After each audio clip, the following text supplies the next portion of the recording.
믿음에서 체험으로 이어져야 합니다. 믿음에서 체험으로 이어져야 합니다라는 제목을 가지고 말씀을 전하도록 하겠습니다. 그 워커 피시의 그 재림이라는 책이 있습니다. 그 옛날 책인데요. 저도 우연찮게 그 어떤 한 부분을 제가 읽게 되었는데 내용이 이렇습니다. 내 프로젝트는 하나님의 존재에 관한 의문을 단번에 해결하고자 역사상 처음으로 시도하는 과학적 실험이다. 현재 일어나는 일들 속에는 하나님의 존재를 보여주는 신호들이 있을지 모르겠지만 그 신호들은 양쪽 견해를 다 뒷받침하기 때문에 애매모호하고 따라서 아무것도 증명하지 못한다. 예를 들어 우주의 경이로움은 그것을 가장 정통한 과학자들에게도 하나님에 대한 확신을 주지 못한다.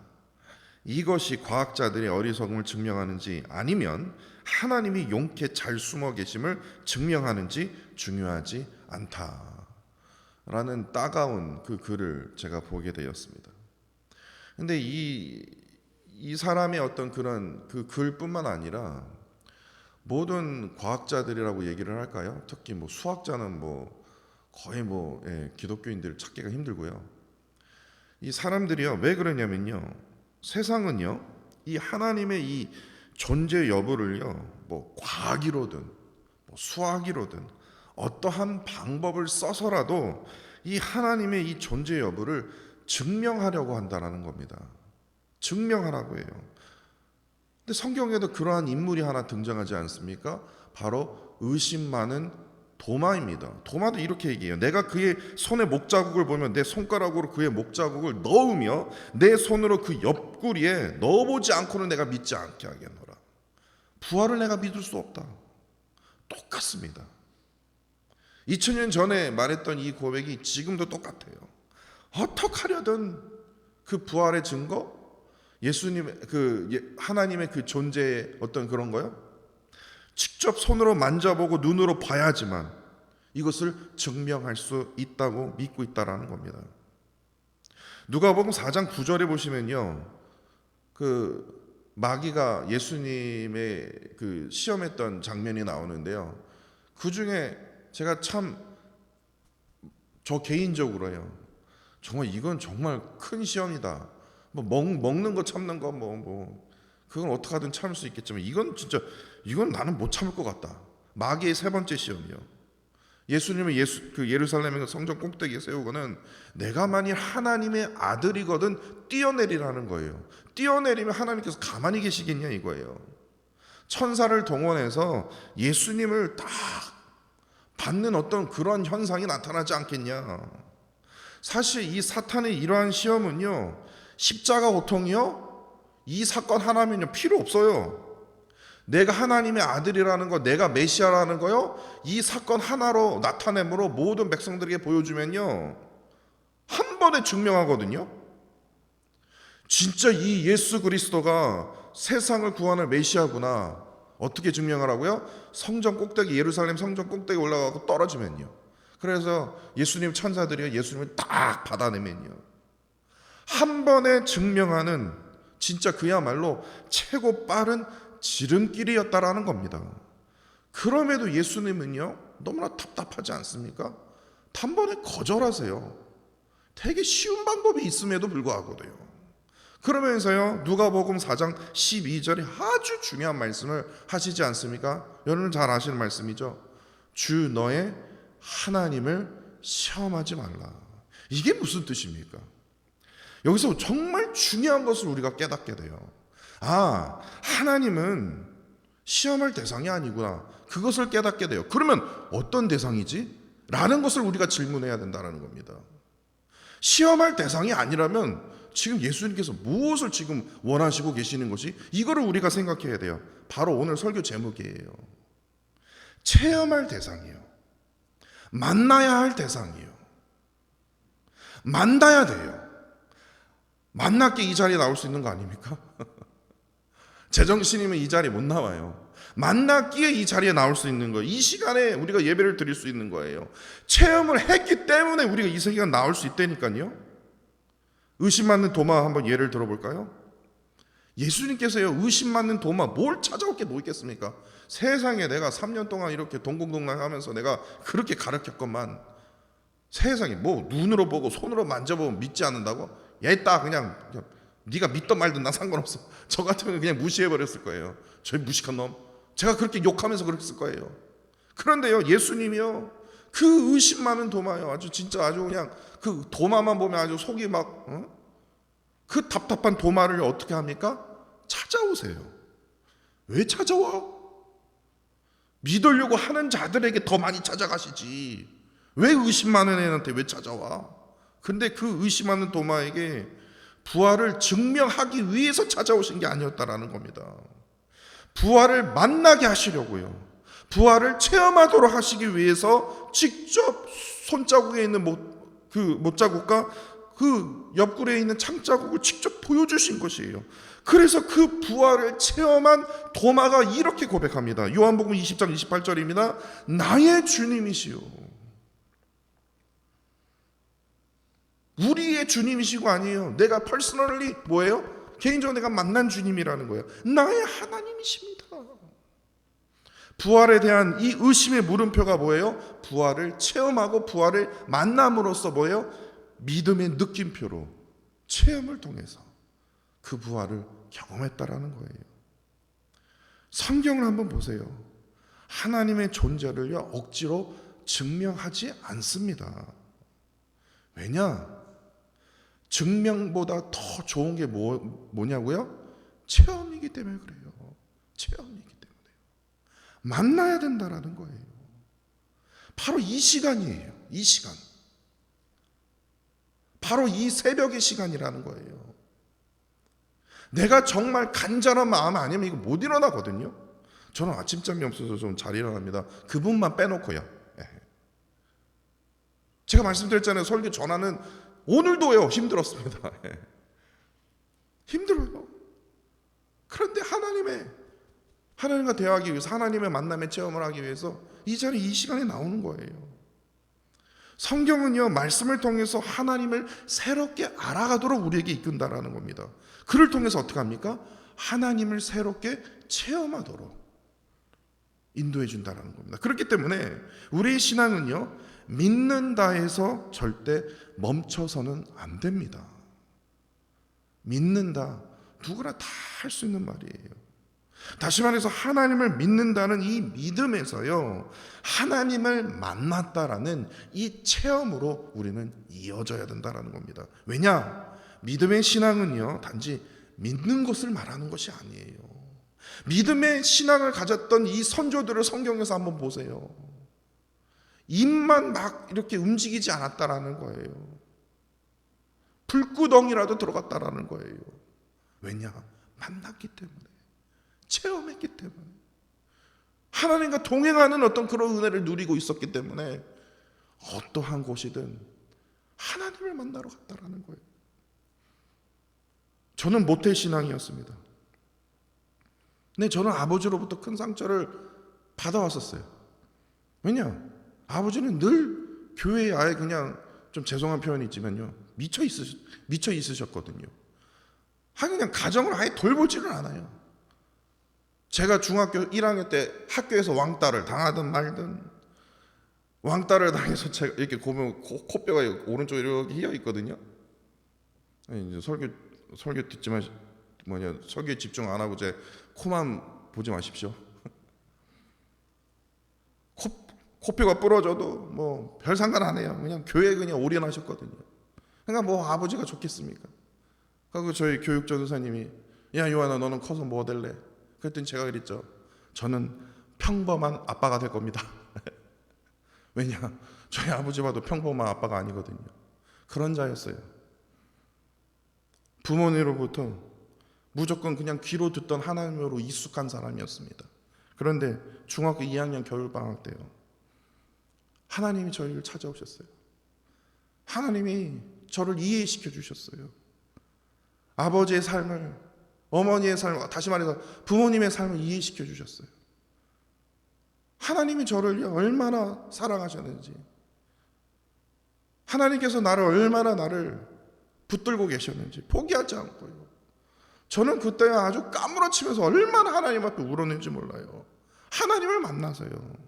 제가 이 자리에 서기까지요, 제가 하나님을 만나지 않았다면요, 제가 똑똑해서요? 제가 뭐 잘나서요? 아니요. 제가 무엇이간데 하나님의 그 말씀을 이 시간 이 자리에서 제가 어떻게 담대하게 선포할 수 있겠습니까? 제가 어떻게 목사가 될 수 있겠습니까? 왜냐? 하나님과의 만남의 체험이 없었더라면요, 절대로요, 제 성적표를 제가 깔 수도 없고 보시면 진짜 하나님이 살아계시는구나를 알게 된다니까요. 진짜로. 진짜예요. 하나님이 저를 절대로 포기하지 않는구나. 하나님과의 그 인격적인 만남을 사모함으로써 하나님과 늘 동행해야 된다는 거예요.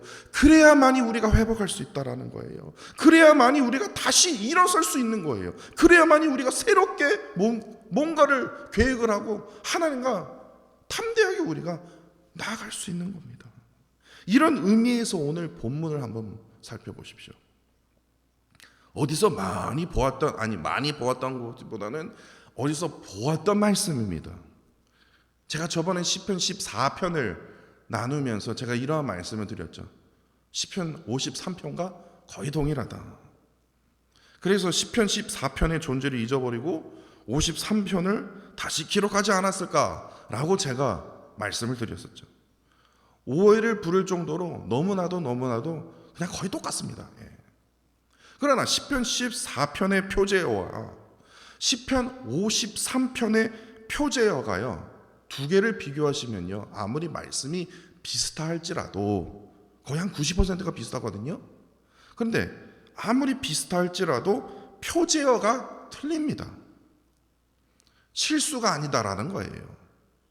시편 14편은요, 다윗의 시, 인도자를 따라 부르는 노래라고 되어 있습니다. 그런데 53편은요, 다윗의 마스길, 그냥 다윗의 시가 아니라 다윗의 마스길, 그리고 인도자를 따라 그냥 부르는 노래가 아니라 인도자를 따라 마할랏에 맞춘 노래라고 바뀌었다라는 것을 알 수 있어요.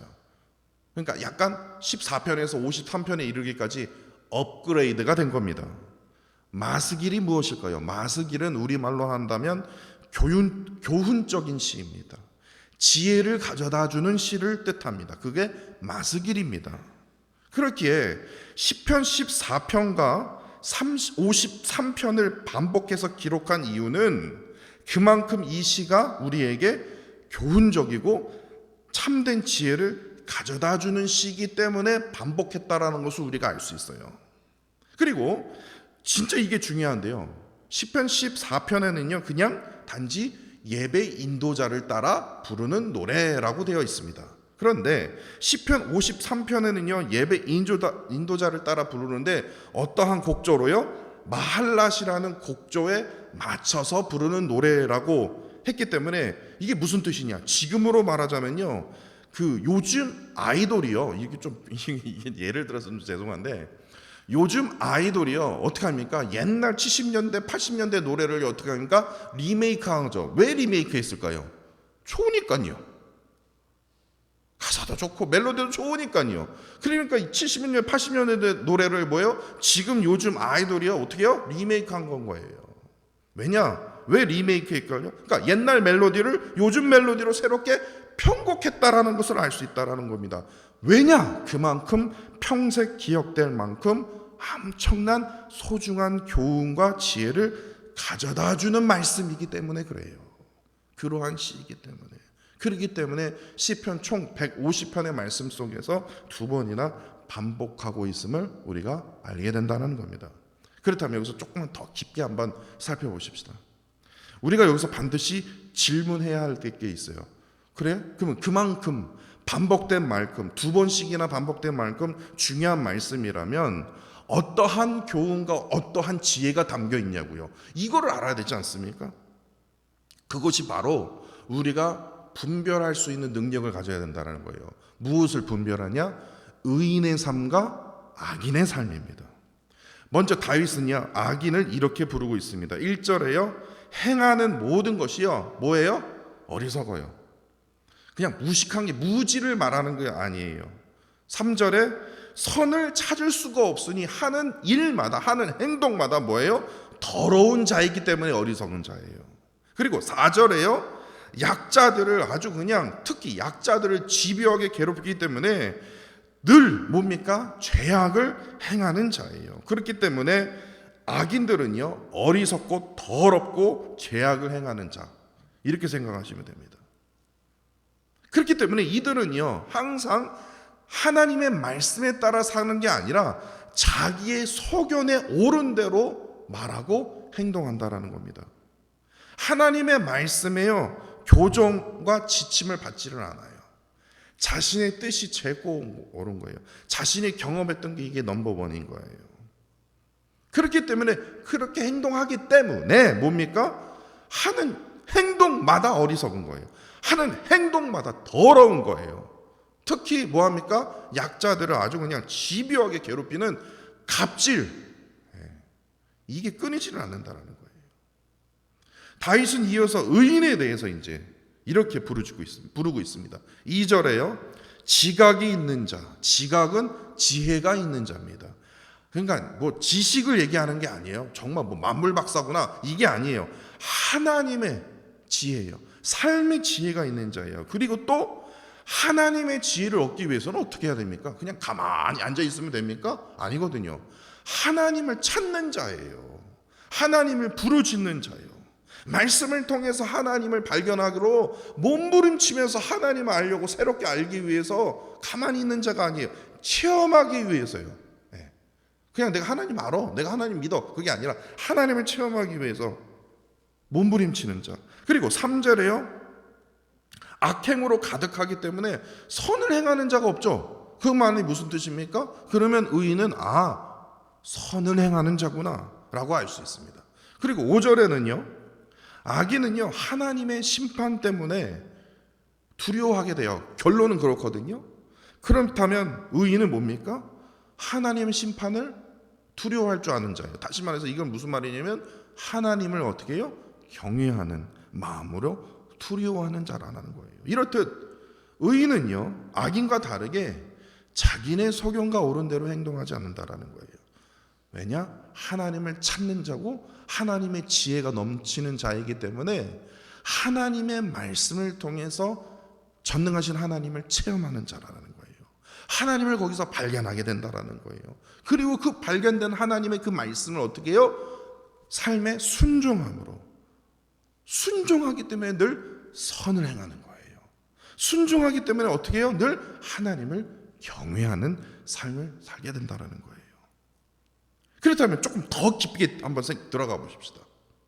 그러면 지금 다윗이 지금 어떠한 기준으로 악인과 의인을 나누었을까요?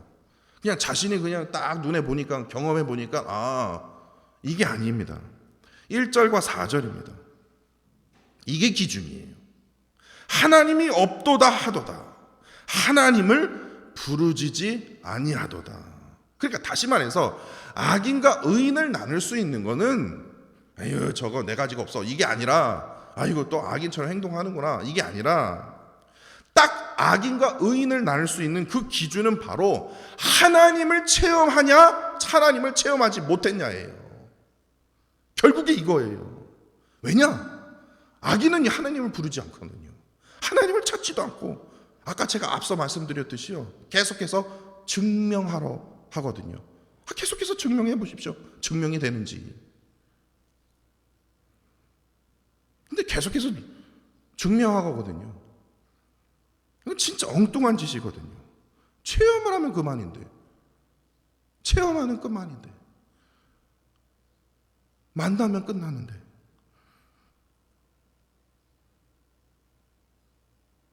여러분도 이 말씀을 듣고 조금 뭔가가 깨달아지지 않습니까?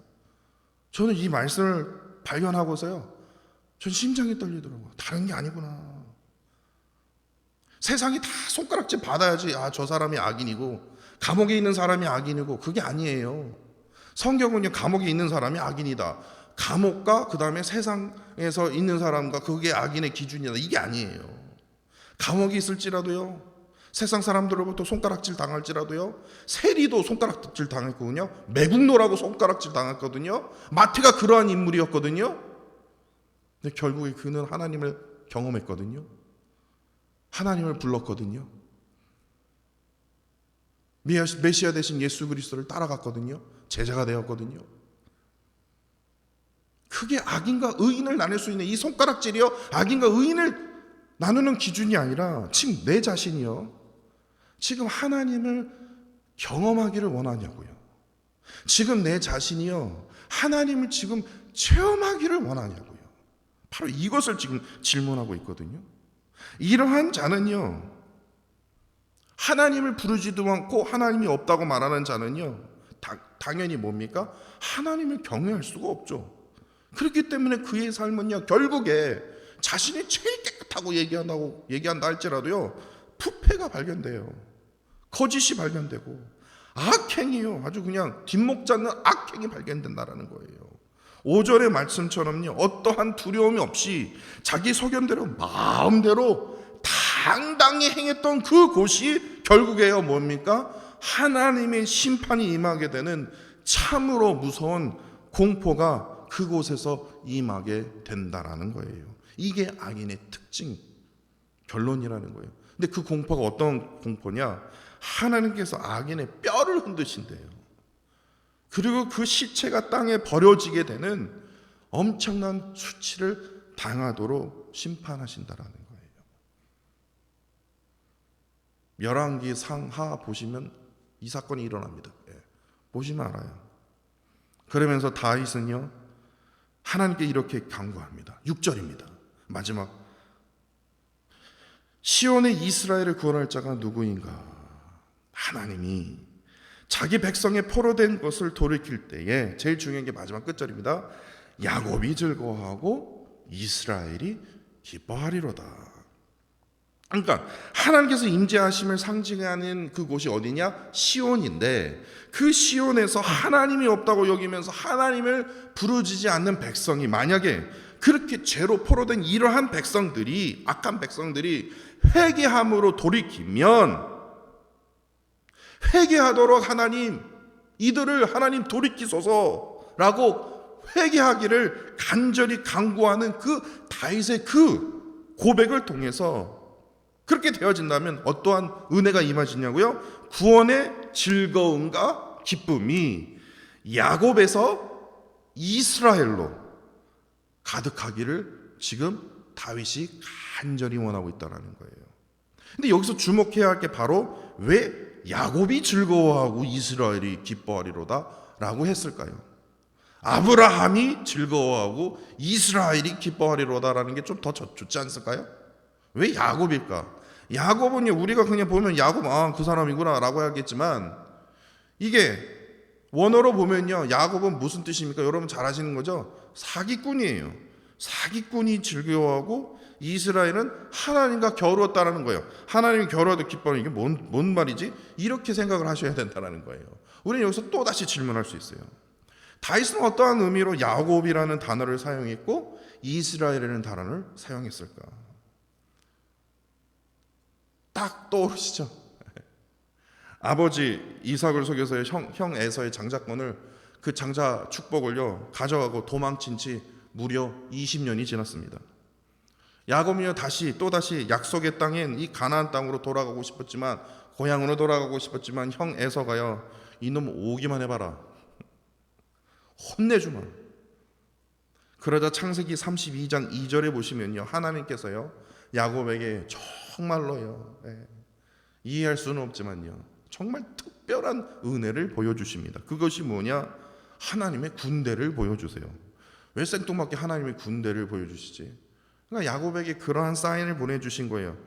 야, 형 에서가 너에게 힘으로 한다 할지라도 내가 보호해줄게. 내 군대로 내가 너를 보호해줄게. 다시 말해서 나를 의지해, 이거예요. 그런데 야곱은 어떻게 했습니까? 여러분도 아시죠? 하나님을 끝까지 의지하지 못해요. 어디서 무너졌냐? 형 에서가 거느린 이 400명의 군사를 보고요 그냥 무너져 버립니다. 그렇다고 해서 야곱이 형과 싸울 수도 없고, 그래서 야곱은요 그 전에 썼던 자신의 잔머리를 사용하죠. 그래서 형 에서에게 항복을 표현하기 위해서 자신의 가축들과 또한 노비를 예물로 바칩니다. 그로 인해서 뭐예요? 저는 형님을 진짜 그야말로 제 피의 형님으로 제가 대우하겠습니다. 이전의 잘못을 용서해 주세요. 라는 뜻으로 뭐예요? 가축과 노비를 보내준 거예요. 그럼에도요, 창세기 32장 7절에 보니까요, 야곱은 심히 두렵고 답답하여 라고 기록이 되어 있어요. 왜냐? 하나님을 끝까지 의지하지 않기 때문에. 여기서 하나님을 체험해야지. 이 문제에 대해서 지금 무슨 형 에서랑 무슨 싸울 게 아니라 하나님과 씨름해야 되지 않습니까? 하나님과 체험해야 되는데. 근데 야곱은요, 또다시 이것을 깨닫지는 못해요. 그래서 형 에서에게 항복하는 의미로 또다시 수백 마리의 가축들을 보냄으로써 형의 그 분노를 식히려고 합니다. 그럼에도요, 형 에서의 군대는 단 한 걸음도 움직이지 않습니다. 그러자 야곱이 마지막 비장의 카드를 꺼내죠. 자기 아내들뿐만 아니라 자식들까지 다 형에게 보냅니다. 나머지 자기가 가진 소유물까지 다 보내요. 이제는 남는 카드가 없어요. 그럼에도 불구하고도 형 에서는 마음이 변하지 않습니다. 완전히 이제는 빈털터리가 돼버린 거예요. 그러나 야곱은 끝까지 하나님을 의지하지 못했다라는 거예요. 그래서 하나님께서 누구를 보내십니까? 하나님의 사람을 보내세요.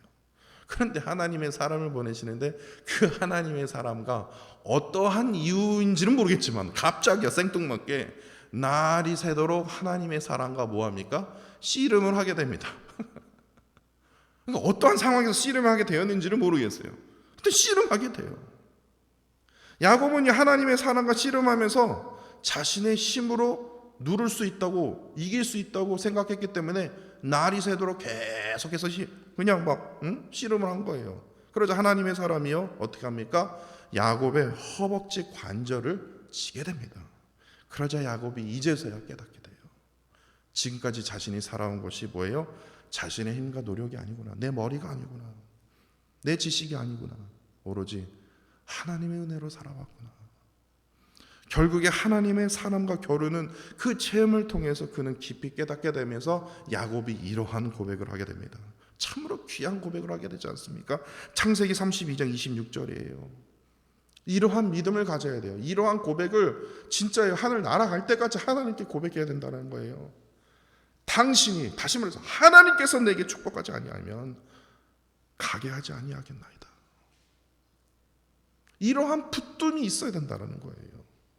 자신이 진정으로 붙들고 의지해야 할 대상이 자신의 노예, 재물, 그게 아니라는 거예요. 자식, 아내가 아니라는 거예요. 누구예요? 전능하신 하나님이시라는 거예요.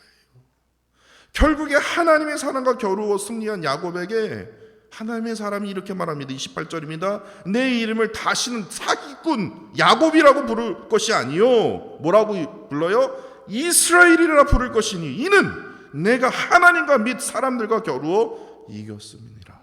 이러한 새로운 이름을, 이 사기꾼 야곱이요, 이스라엘의 이름, 이 거룩한 이름을, 정말 영광스러운 이름을 갖게 된다는 거예요. 그렇기 때문에 오늘 본문 6절에는 이러한 스토리가 숨겨져 있다는 거예요. 야곱이 즐거워하며 이스라엘이 기뻐할 수 있었던 것은 뭐예요? 하나님과의 체험. 그 체험이 어떤 체험이었습니까? 하나님과 겨루면서, 씨름하면서, 몸부림치면서 하나님께서 나에게 축복하지 아니하신다면 제가 이 손을 놓지 않겠습니다. 그러한 몸부림을 통해서, 그러한 체험을 통해서 얻어지는 구원의 즐거움을 말하는 거예요. 구원의 기쁨을 지금 말하고 있다는 겁니다. 가만히 앉아서요, 그냥 아멘, 아니, 요즘 아멘도 안 하죠.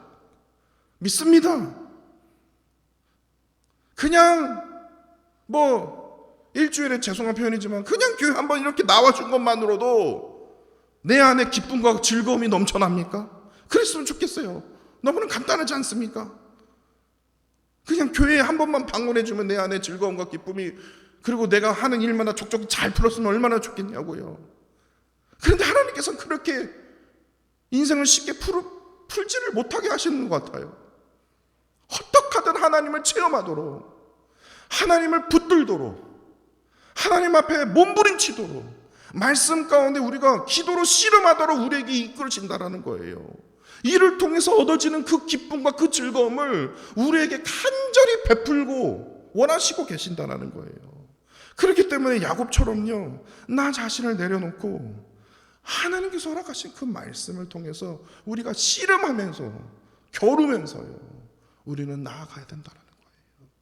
이를 통해서 하나님께서요, 새로운 이름, 죄로 찌들렸던 우리의 이름을요, 하나님의 영광스러운 이름으로 우리를 새롭게 변신시켜 주신다라는 겁니다. 사실 우리의 세상이 어떻습니까? 이제는요, 하나님의 존재를 증명하기보다는 이제는 하나님의 존재를 완전히 부인하는 그런 세상에 살고 있습니다. 예수 그리스도가 우리의 온 뭡니까? 구원자이십니다 라고 하면요, 비웃어요. 지식층들이 비웃어요. 뭔 소리냐? 진짜 무식한 소리하고 앉아있네, 이러고 있어요. 그러니까 다시 말해서 이게 무슨 뜻이냐면요, 하나님을 부인한 것만큼이나 지혜로운 게 없다라는 거예요. 지금 과학을 한번, 우리 아이들이 지금 배우고 있는 과학을 한번 보세요. 하나님의 말씀과 지금 똑같은 그런 이치를 가리키고 있는 거. 하나님의 말씀과 전방대되는 걸 가리키고 있거든요. 그렇기 때문에 하나님을 지금 계셔, 하나님이 내 안에 지금 역사하고 계셔, 아이고 무식한 사람, 이렇게 돼버려요. 그렇기 때문에 하나님을 부인하는 것만큼이나 뭐예요? 지혜로운 것이 없다고 지금 가르치고 있어요. 지금 우리 학교에서 지금 이렇게 가르치고 있다니까요. 이로 인해서 기독교의 가치관이 지금 미국에서 어떻게 됩니까? 무너지고 있다라는 거예요. 이를 통해서 뭐예요? 영적인 혼란과 혼탁이요, 너무나 가득하다라는 거예요. 믿는 가정에서도요, 이러한 일들이 일어나요. 이러한 어두움이 가득한 악한 세상이라 할지라도요, 하나님이 없다고 말하는 무지야말로 이것이 어리석음과 부패의 악의 근원임을 우리가 분별할 줄 알아야 된다라는 거예요. 오늘 본문의 이 다윗의 고백처럼요, 하나님께서 허락하신 그 약속의 말씀을 붙들고 그 말씀의 진리를 위해서요, 우리는 야곱처럼요, 우리는 몸부림쳐야 됩니다. 몸부림쳐야 돼요. 몸부림치면서 겨루어 싸워 이겨야 된다는 거예요. 그래야만이 하나님께서요, 우리 이러한 신앙의 훈련을 통해서요, 우리를 통해서 반드시 개입하여 주시고 역사하여 주신다는 거예요. 그렇게 믿음에만 머물러 있지 마십시오. 믿음에만 머물러 있으면요, 다시 말해서 입으로만요 머물러 있으면요, 우리는 세상의 밥입니다. 밥이에요. 하나님을 체험해야 됩니다. 하나님을 만나야 됩니다. 하나님과 동행해야 됩니다. 그래야 다시 일어설 수 있고 세상과 막장 뜰 수 있다니까요.